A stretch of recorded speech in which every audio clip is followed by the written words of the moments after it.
Said you're the only person who has their camera on. Oh, I can change that instantly. You're looking at you the whole meeting. Oh, I see Alex. Oh yeah, well Alex is presenting, so he doesn't have a choice.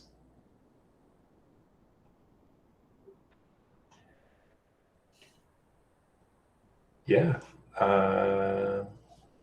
we'll go ahead and kick it off then. Let's see. Share.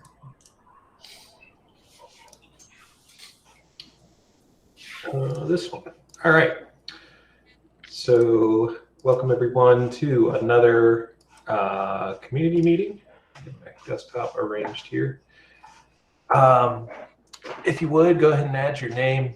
This should be at least commentable, so you can go in here and add a comment, and we'll at least be able to get you on the attendance list.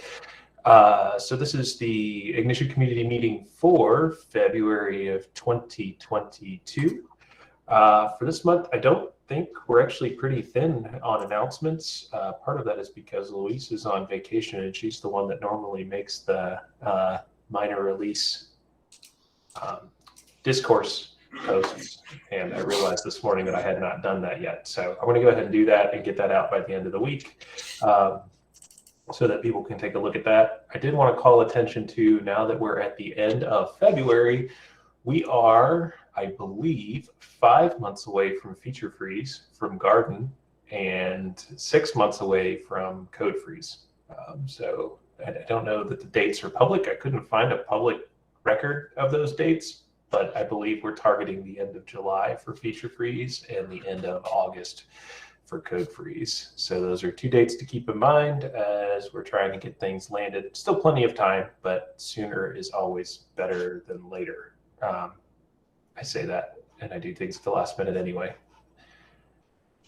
So this month we got 2 presentations. Alejandro, my colleague Alejandro, is going to talk a little bit about Ignition and ROS2 control, and I'm going to talk a little bit about using Bazel with Ignition. If anybody doesn't have any other announcements, we can go ahead and go straight into the ROS2 control presentation. Okay, Alex, you ready? Yeah, I'm sharing my screen. Yeah, I think all of you can share my screen, right? See my screen? Yeah, Michael, can you see my screen? You're good. Okay, all right. Yeah, so hello, my name is Alejandro Hernandez Cordero, and I work at SRF as a software engineer. And today I will talk to you about Ignition ROS2 control. So in other words, how ROS2 control is integrated with Ignition Gazebo. So I structure the presentation as follows. So first, I will explain Ignition ROS2 control, how it's integrated with ROS2 control and how it's designed. Then you will have the chance to contribute or modify this plugin with your needs. Then I will talk about how to configure Ignition ROS2 control, which are the files that you need to modify or add. Then I will inform you about which features are available to each Ignition collection and ROS release. And once we know how it's designed and how you can configure it, we will see the workflow to set up your simulation with Ignition ROS2 control.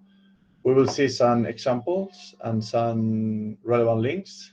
And then I will show you how to migrate your Gazebo simulation using Gazebo Classic and Gazebo ROS2 control to this Ignition Gazebo with Ignition ROS2 control.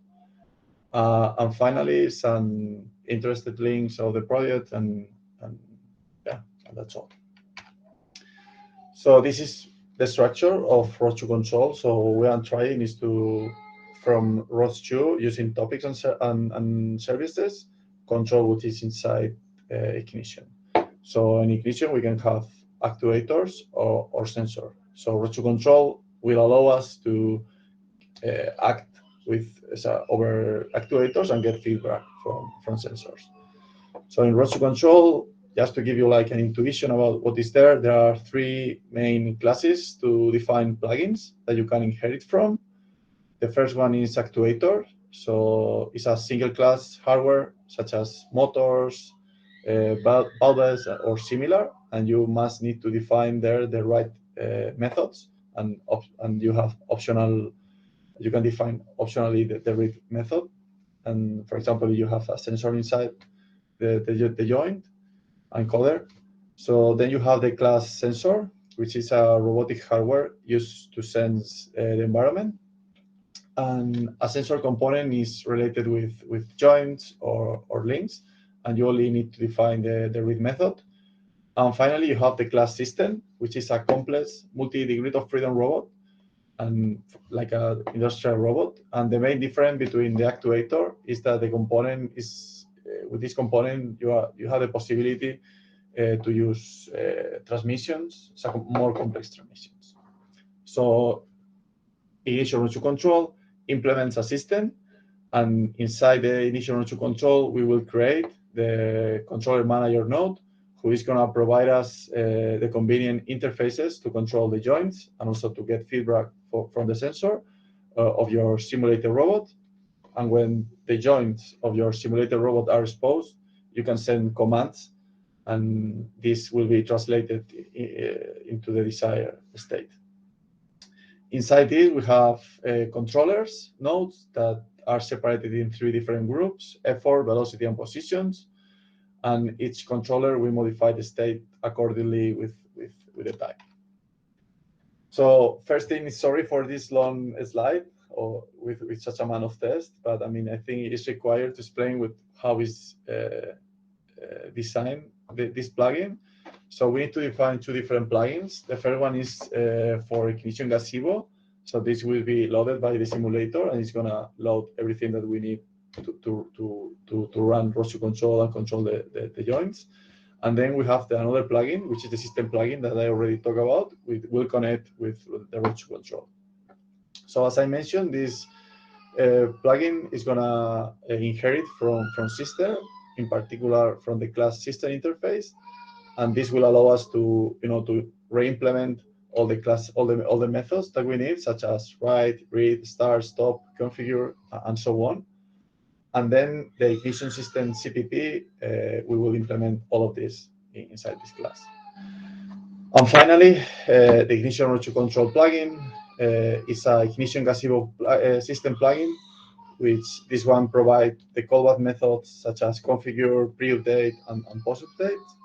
So the configure is called during the initialization, and in this plugin, it will read the URDF parameter, and it will instantiate all the ROS2 control stuff that we need.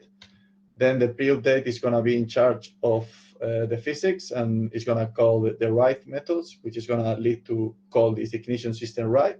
And this write is going to modify the ignition Gazebo components. And finally, we will have the pass update, which is going to be in charge of the ignition system read, which is going to read the sensor data in case that we have something to read. Yeah, now we know how it's designed. Let's see how to use ignition ROS2 control. So to interact with the robot in the simulation, you need to add this ignition ROS2 control plugin, and you can add this as another simple plugin in ignition. And the minimum required argument that you need to add here is the tag parameters.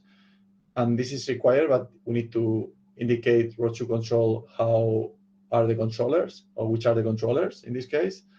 And as you can see here, this is a sacro file, and a sacro file helps us to construct shorter and more readable XMLs, and also they allow us to include some commands such as find, so you can locate specific files inside different ROS packages. Will help us a lot with the configuration. So we don't need to know the whole path. We need to just know the name of the package. And in particular, you want to know more about this, you have there the link in the ROS wiki to know more about Chakra. And you can also include 2 different more arguments. The first one is controller manager prefix node name, which help us to add this prefix to the controller manager name, so the node of the name. And And then we can also modify some ROS things inside, such as the namespace, or you can also rename specific topics of the controller manager if you want. And then we need to include this ROS2 tag inside our Sacro file or in our URDL file, because this URDL file is going to instruct the ROS system, in this case ROS2 control, which are the hardware plugin that we need so the robot or the simulation can access. And in particular, in this case, we are setting an F4 command interface, and we will receive feedback from position, velocity, and F4. And it's important to check here that in the tag plugin, we define the specific ROS2 control plugin that we have defined in our design. So in this case, it's called ignition ROS2 control / ignition system. And if you want to check more about how to define the ROS2 control, because this is not something related with ignition ROS2 control itself, we are getting this data from ROS2 control. So please visit the official documentation so you can include there more things, and there are more arguments that you can include here. Another important file is the ROS2 control configuration file. So the controller configuration file defines which controller types you want to use, and in which joint you can interface by which controller type. So in this particular case, here we are declaring an F4 controller, and we are also defining the joint state broadcaster, which is going to publish all the joint state because we don't have a special section for this, and it's going to publish all the joint state in the joint state topic inside the ROS2 network. So now let's talk about which features are supported for each ROS2 release and ignition collection. So in this table, I include all the important features that I consider that you may want to use inside ignition ROS2 control. So right now you can use position, velocity, and F4 controller, and this is available in all the ROS2 releases. You also have the initial pause and the mimic join, which are available only from rolling, or in this case, rolling humble that way. And then we also included the IMU sensor that you can also, which is available in all the versions. We right now have we have the same features right now in Gazebo ROS2 control than in ignition ROS2 control. So this table is the same in both cases. And now that we know which ROS2 version support with feature, it's time to check which are the combination that you can use and which are more than, so this combination are available from our dev packages.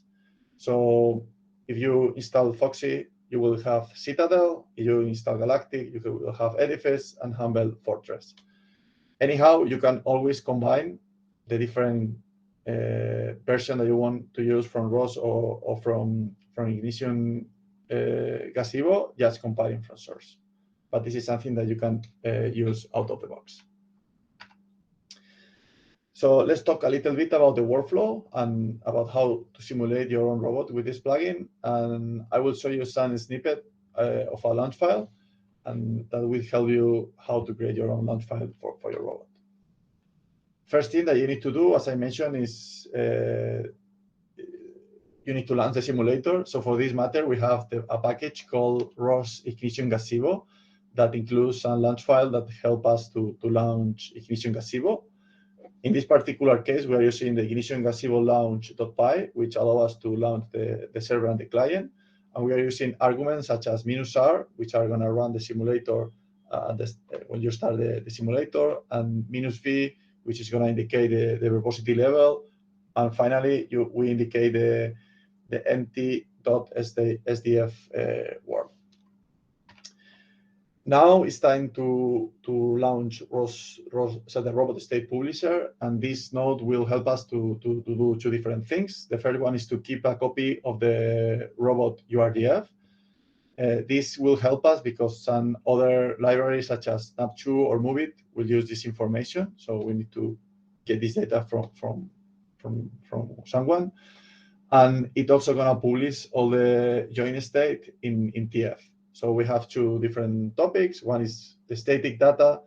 It's called TF static, and this topic is a transient local, so it's gonna send only once the data. And you have also mobile joins, which are published to the regular TF. And again, the robot state publisher will get the data that you already are published in the initial root to control, and this is going to be published in the TF topic.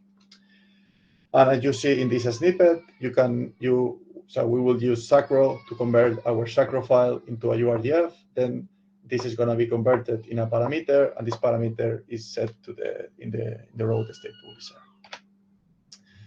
And now it's time to launch or spawn our robot. So for this, we again use the robot initiation Gazebo package, and we will spawn the robot loaded from a topic in the world using this create node.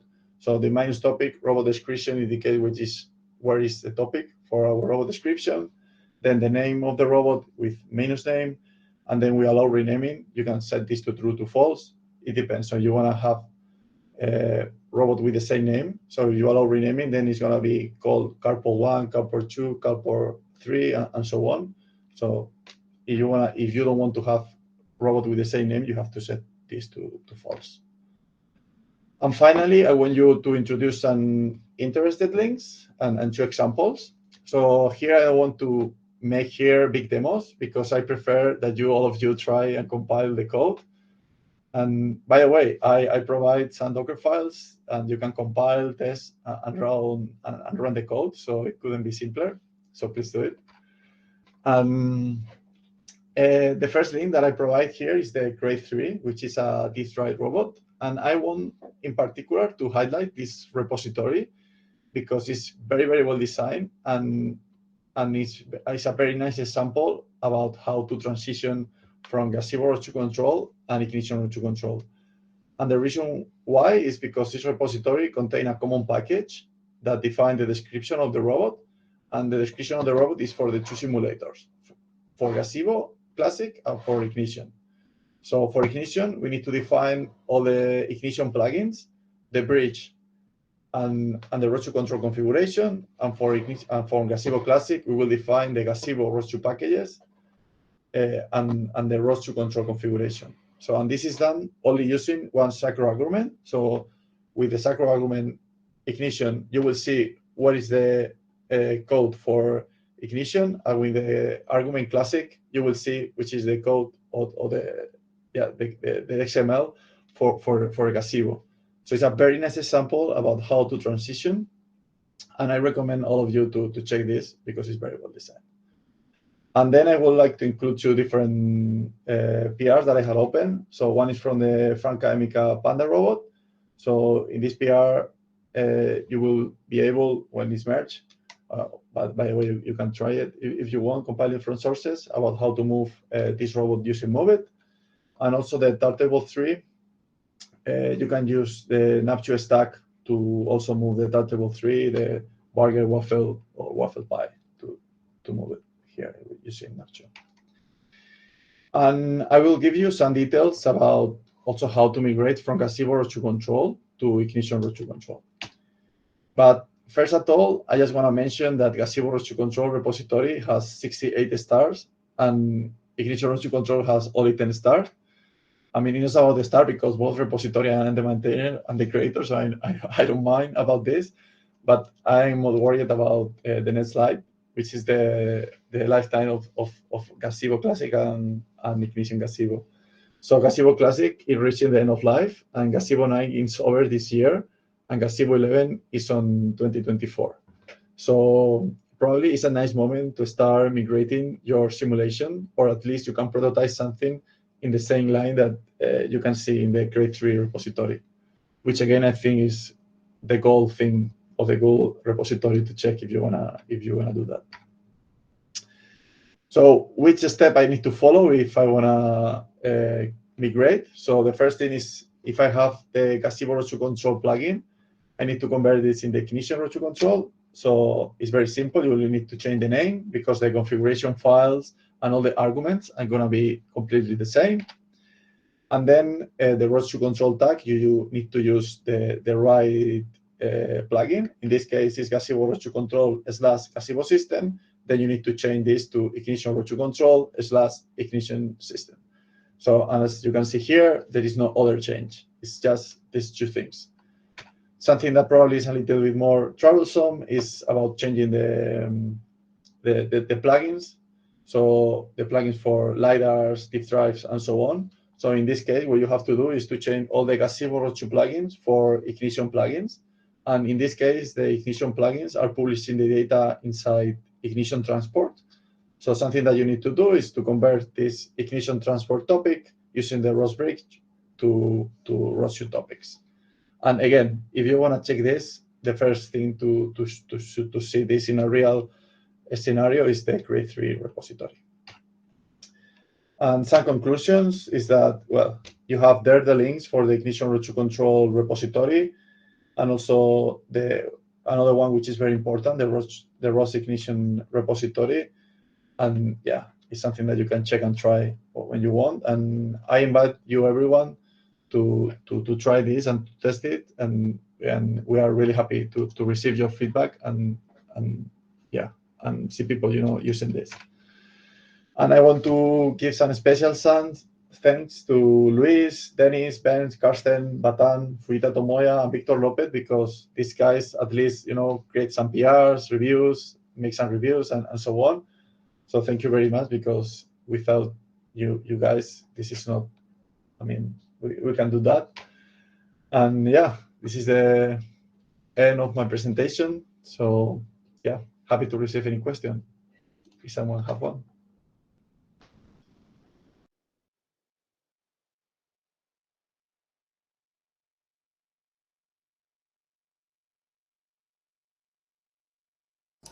Well, thank you, Alex. Do we have any questions from the audience? I guess, is there any reason that you could think of that we shouldn't be migrating forward off of Gazebo Classic at this point? Yeah, I don't think so, because I think the plugin is very. Roadshow control is I think stable. The simulator is, I think, from Fortress you have a lot of features. So I think it's the right moment to start at least prototyping things and checking that your simulation in Ignition and Gazebo Classic are pretty similar to the ones that you can see in Ignition Gazebo. So I don't see any stoppers right now. Cool. Any other questions?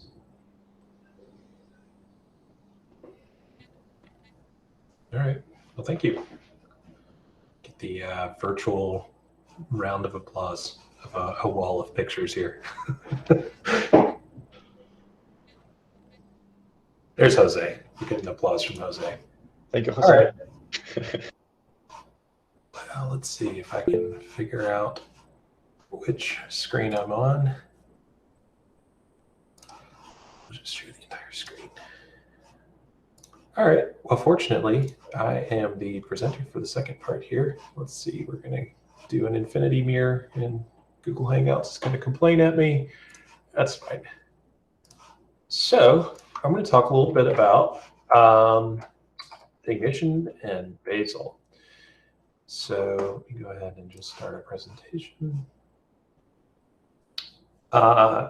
So this is a project that started probably about 2 years ago, integrating the Bazel build system with our Ignition stack. So basically everything from top to bottom as a complete parallel to using CMake.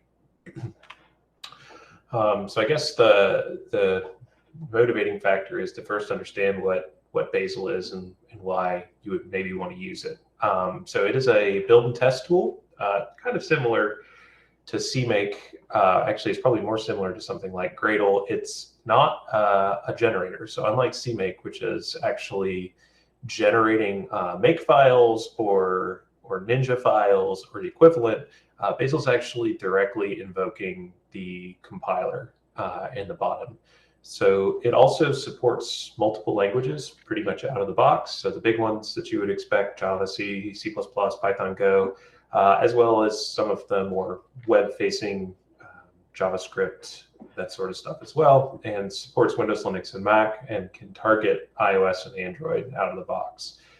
So it started internal to Google called Blaze, which is sort of where the name comes from, because it's a anagram. Is that where you mix the letters up? I believe that's an anagram of Blaze. And so it was forked out. Some portion of Blaze was forked out as Bazel in around 2015.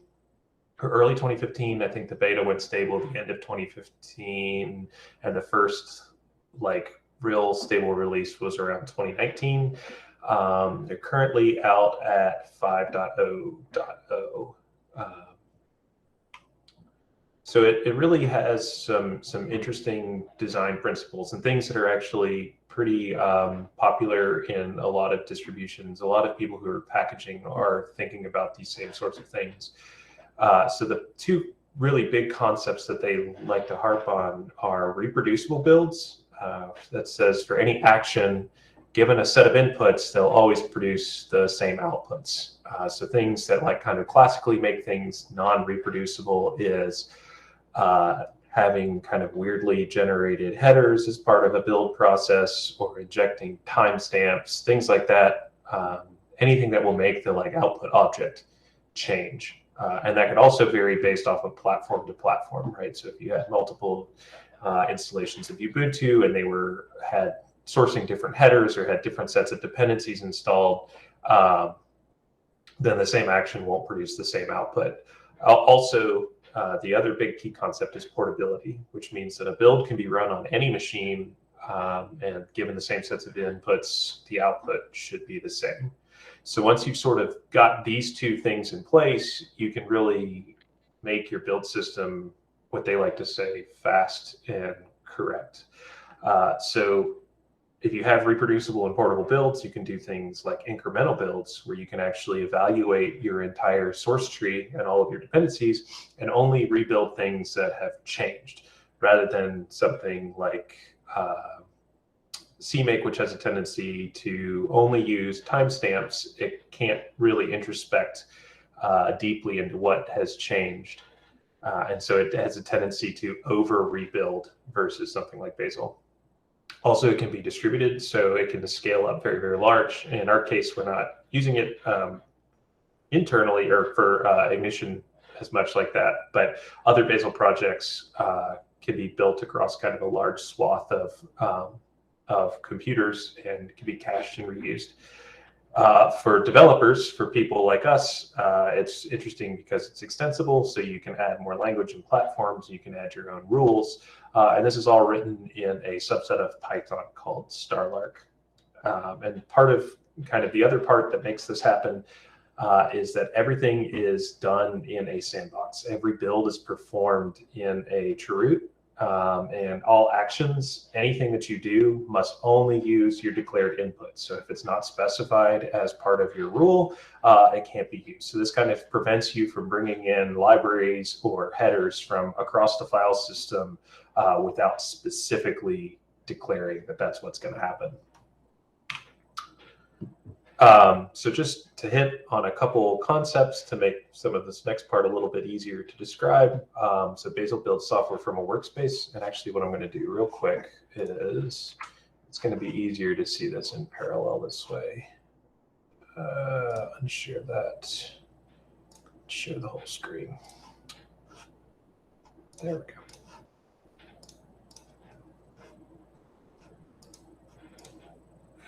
Here we go. So a workspace, the root of a workspace has a workspace file in it. A lot of times that's empty. In the case, it's basically just an indicator to show that that is the kind of root place that we're working from. And then inside of that workspace, we have packages and subpackages that can be extended however many subdirectories you want to do. But each of those things is marked with a build file or a build.bazel file in the root of each of those directories. So in this case, we have a workspace where we're building a C++ library and we're building a C++ executable. The library is a package and the main is a package. The workspace in this case is empty because the workspace typically is used to define external dependencies, and this project is so simple it doesn't have any external dependencies. So workspace, subpackages or packages, and then each of those could have subpackages as well. So rather than like a target like you'd be familiar with in CMake, Bazel uses labels. And so labels can be specified kind of at a couple different levels. So this is what you would use both in your build files to actually say what your dependencies and what you're generating are. And it's also used from the command line, so you can specify what exactly you want to build or test. So a fully qualified label looks like this. Is this a good size for everybody? I know that, let's see. Oh, there we go. So a fully qualified label is like this. So the at the beginning here, this is the repository. And then from there, we have a package, a subpackage, and then this is the actual binary itself that we would want to be generating. So you can kind of omit this part in most cases if you're working within the same repository. So this would be the equivalent, just with that part removed. We could also specify a target inside of a package, and we can actually, if the part after the colon matches the part before the colon, we could omit that as well. So how this would look in our workspace here is we could say, we could build everything in the workspace.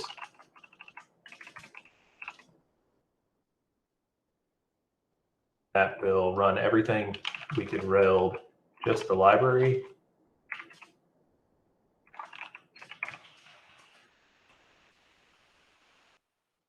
Since it was already built, it doesn't have to be rebuilt. It's actually just using it out of the cache.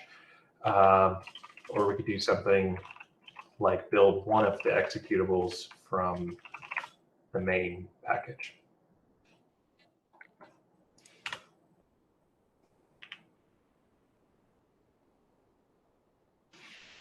This is what happens when you do live demonstrations.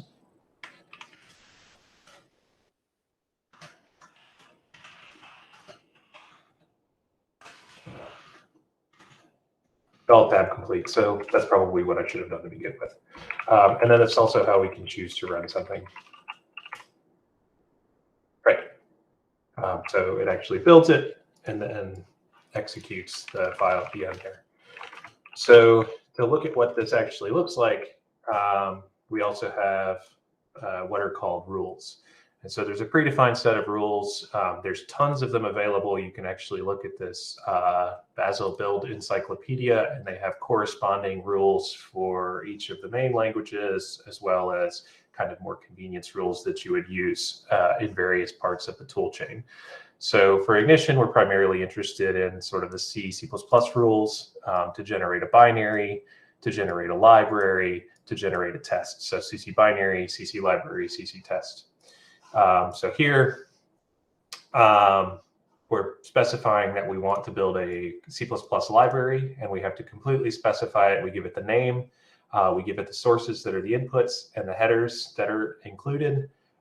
This separation is so that you can actually have private headers and public headers. So if you wanted to, if this thing didn't have a public header, like we frequently do inside of Ignition, you could put the header here, and it's not part of the public API. And then this CC binary, this binary is saying we want to build this given this source, and it's going to be dependent on the library that we specified up there, as well as the peer library from the lib directory above. And so when we actually execute, or when we go to compile that, Bazel builds a directed acyclic graph internally to figure out what all the dependencies are and what things actually have to be triggered in order to be able to be built. So the way we can look at that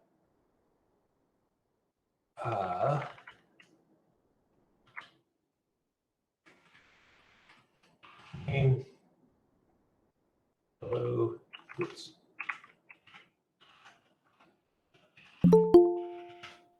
This is the beauty of doing things live. Let's see. The world. Here we go. And so let's see. Everybody see that? So it builds up a nice, this is like its internal representation, and it's the different things that go into making up this executable. And so it knows that if something gets changed in hello greet.h, that would mean that this target would have to be rebuilt, which would mean this target would have to be rebuilt. What's really interesting is for each of these rules, it actually does an MD5 sum of the inputs, and it does an MD5 sum of the rule, and it does an MD5, or I guess not MD5, but it does a hash of each of those things. And if the hash doesn't change, then it actually will just use the cached artifact. So it prevents it from doing a whole lot of rebuilding if nothing substantial has changed. So we could actually modify hello time, or let's modify hello time.cc, and that is another function. It doesn't do anything, but it's enough that the file has changed. And then if we Bazel run, it rebuilds the minimum set of dependencies. It's kind of hard in this library to see because it's pretty fast, but that's sort of what's happening here.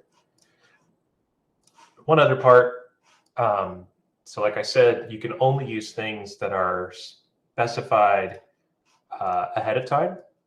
So for all dependencies, you're either building those dependencies from source, or you're building them, you can use app packages. But if you use app packages, you have to actually fully specify each of those dependencies. And I'll show you what that looks like in terms of Ignition.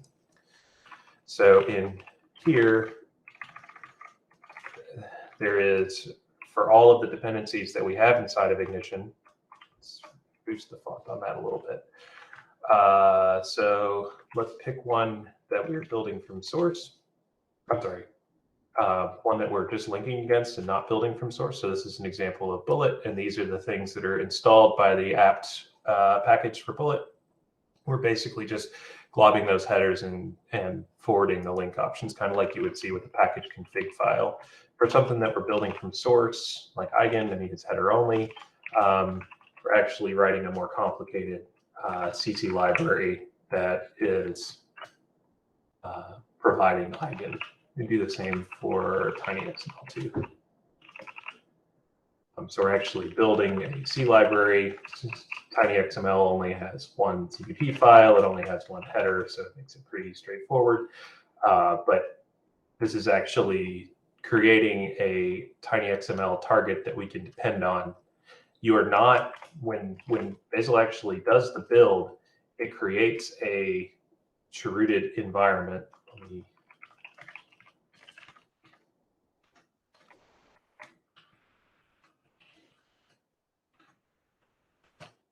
Let's see.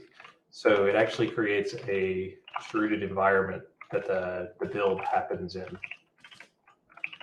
And so it creates symlinks to everything that you would need, and you are not allowed to touch anything outside of that chrooted environment. So if we try to include something from this library that was from somewhere else on the disk, let's say we included, what is it, Eigen?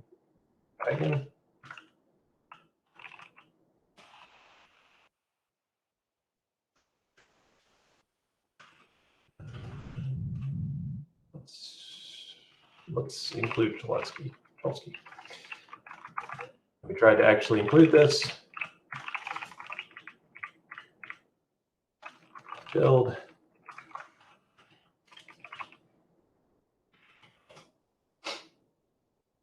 Well, it should not have let me do that, interestingly enough. All right, well, not sure what happened there. It should not have let me do that. Oh, I guess I'm not actually using anything from that header. Anyway, so for using Ignition with Bazel, most everything is stored in this Ignition Bazel repository, along with the instructions on how to do it. So we've already specified all of our dependencies in here, everything that Ignition depends on. as well as some of the helper functions that you need. So I'm actually in the process of reworking this a little bit right now. But what's interesting is you can do things like Bazel build all of Ignition Common. It'll build the way you expect. We should be able to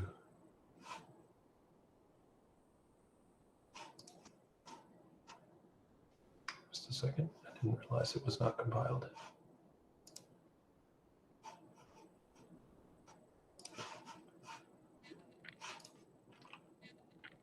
And then we can test it.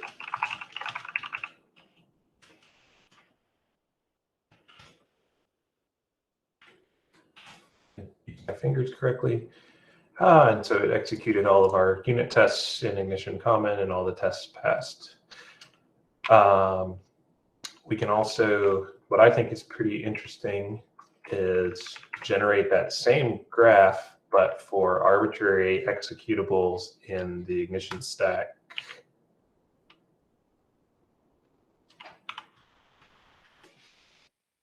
So we can actually generate a graph of, so this is an example in Ignition rendering. So this is the Ogre 2 demo.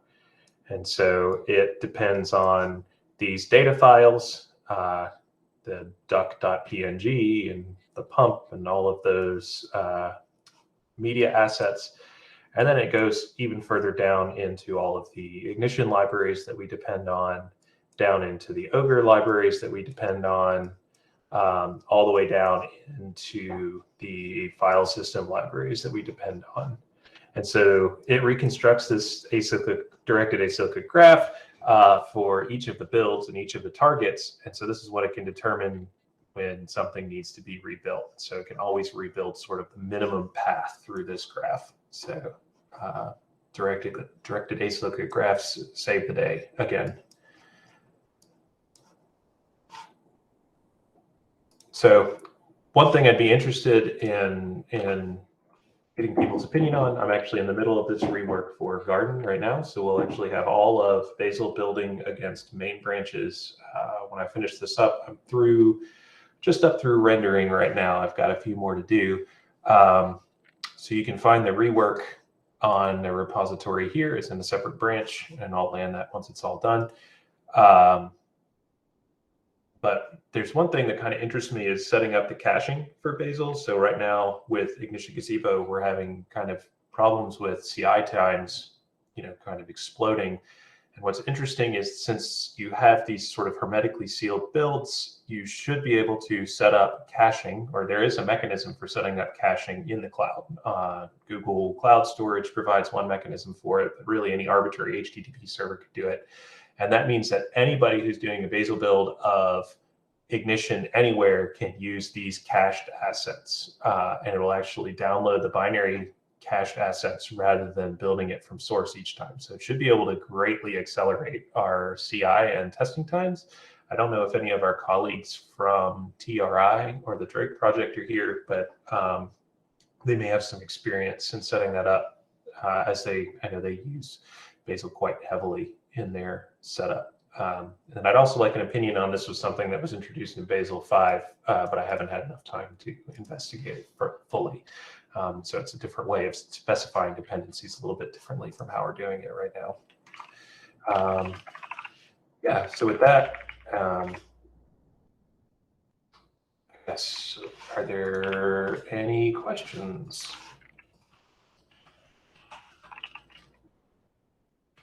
Should be able to, let's see.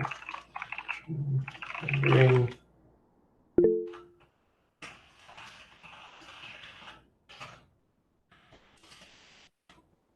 I have a question. Yeah. Do you like using Bazel? I do. I've actually kind of grown to like it more because it's fast. So like I feel like after I use it for a while, running with CMake and like building with Colcon, it feels like Colcon is doing a whole lot of extra work. And part of that is just kind of architecturally, I think, how we're set up, where we sort of build one whole package, build one whole package, build one whole package, but we actually have components inside of those packages, right? So if you have a dependency on only a component and only something in that component changes, it doesn't make sense to have to rebuild like all of Ignition Common, right? If you're just changing something in graphics. And so it feels a little snappier. I think with caching in place, it would be even faster. But like I said, I haven't had a chance to get that set up. It'd be interesting if you were like in a company network, which I'm sure, this is what somebody like the scale of Google is doing, where they've got some massive shared cache for everybody on the same project. And so anybody who's building from any branch and generating assets can share those assets.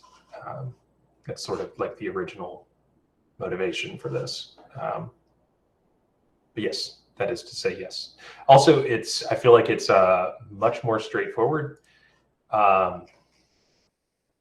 Like this is how the Ignition Transport library is defined, right? So it's very straightforward, and I say, okay, it's got some sources, it's got some headers, it's got private headers, public headers that I've defined up here, and then these are the things that it depends on. So I'm not messing around with compiler flags, I'm not messing around with any of the weird target dependency type stuff that you would find in CMake. So I find the syntax to be a lot more ergonomic in general. If you're not messing with compiler flags, how do you say change the optimization level or turn on debug symbols, etc.? So that's done through an RC file. So there's actually two mechanisms. So one is the tool chain is sort of stored separately from the build specification. Oh, looks like this build just finished. So there's just the standard Ignition rendering demo that's built via Bazel. So there's a RC file that controls a lot of that. So you can do that here. If it's more advanced than maybe just changing the optimization level, then you can use the toolchain file, a toolchain setup as well, and that sort of allows you to inject alternative tool chains to be able to say target like a build in Clang versus a build in GCC if you wanted to do something like that, or if you wanted to target 32 bits, that would be possible as well. That's all specified through tool chains.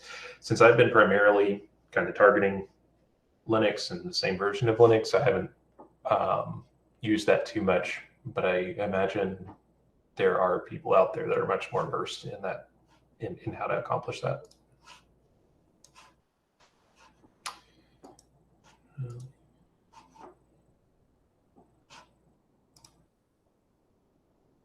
Yeah, so it's interesting.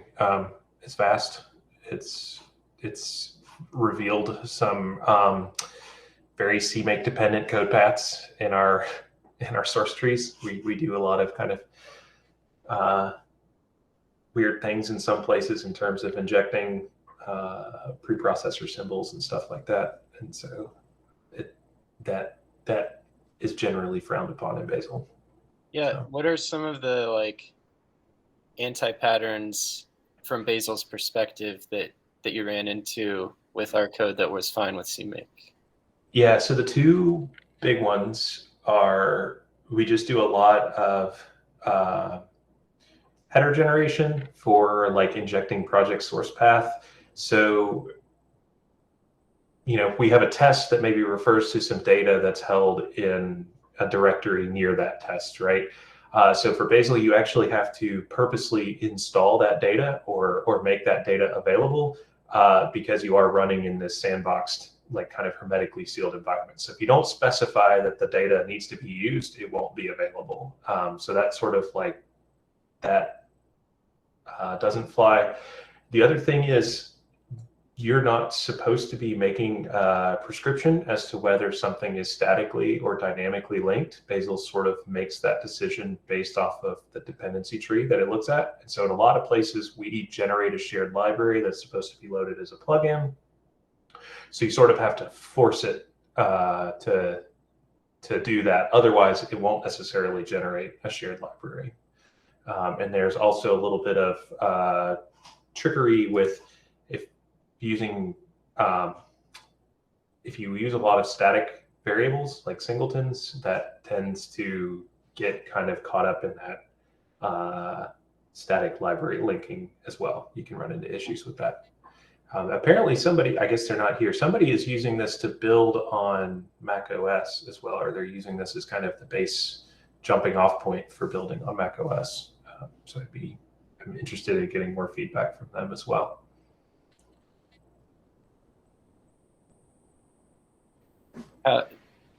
What would it?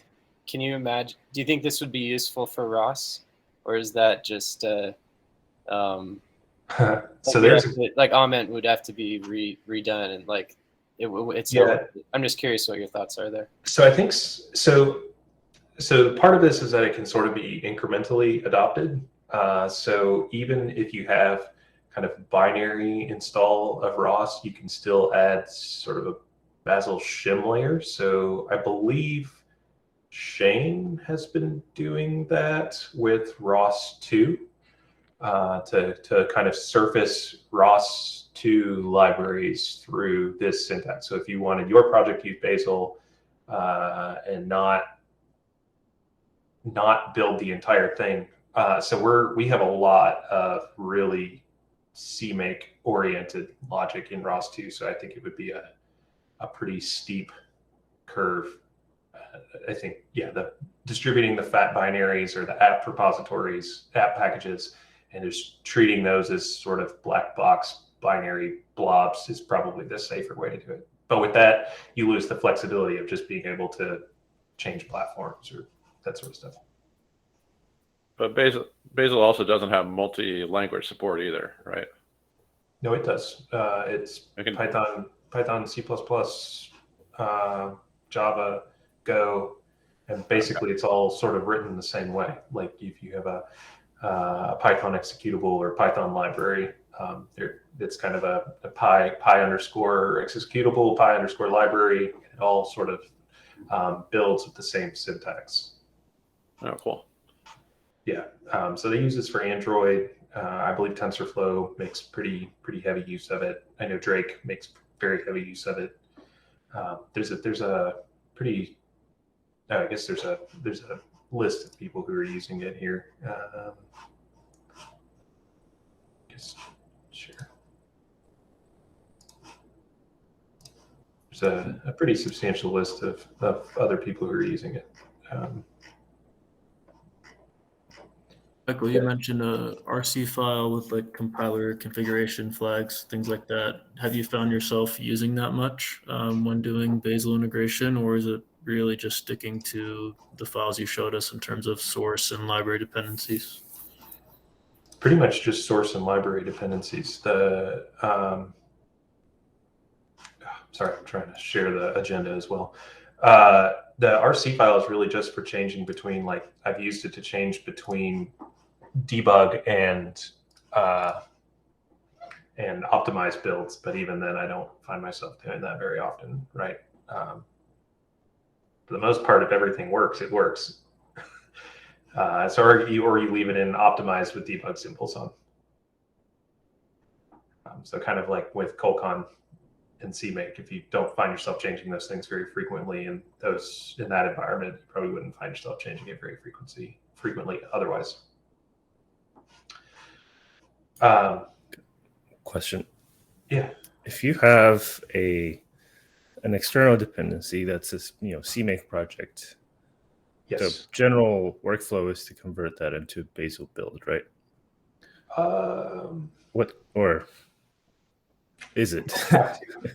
You don't have to. So there's kind of 3 levels of dependencies. The easiest thing to integrate is an external dependency that is already a Bazel project. The next level is a project that is not already a Bazel project, and you don't want to go through the effort of converting it. And you can do kind of what I showed with the first library. I can't remember the first one that I showed, where you basically just make a wrapper and you say, these are the headers, these are the libraries, like these are the headers, these are the link flags. This is what you need to link against. And that's sort of the minimum. And I believe the Drake project even has one that wraps package config. So it can actually take the output of package config and just turn it into a Bazel dependency or repository, as it's called. So you're not forced into it if you don't necessarily want to. It's the more that is Bazelified, it's the better it is, though, I guess. Right. So if you can install it somehow, through binary installation or something like that, you could do that. But if you have to build it from source, is there a way to like build it from Bazel but through its own build mechanism, like if it's a CMake project, or is that something that is not recommended? That is not something that I've had to do. Okay. So I don't know that there's even. I'm not sure. I guess I can get back to you on that. Sounds good. Thanks. We have just a few minutes left. I was going to bring your attention to some of the news that Kat found for us.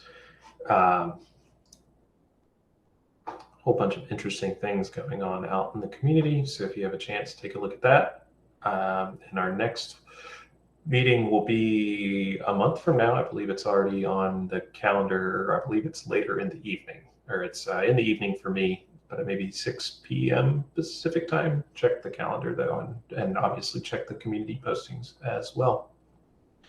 I think with that, we didn't have anything else added from the community as far as I am aware. Anything else?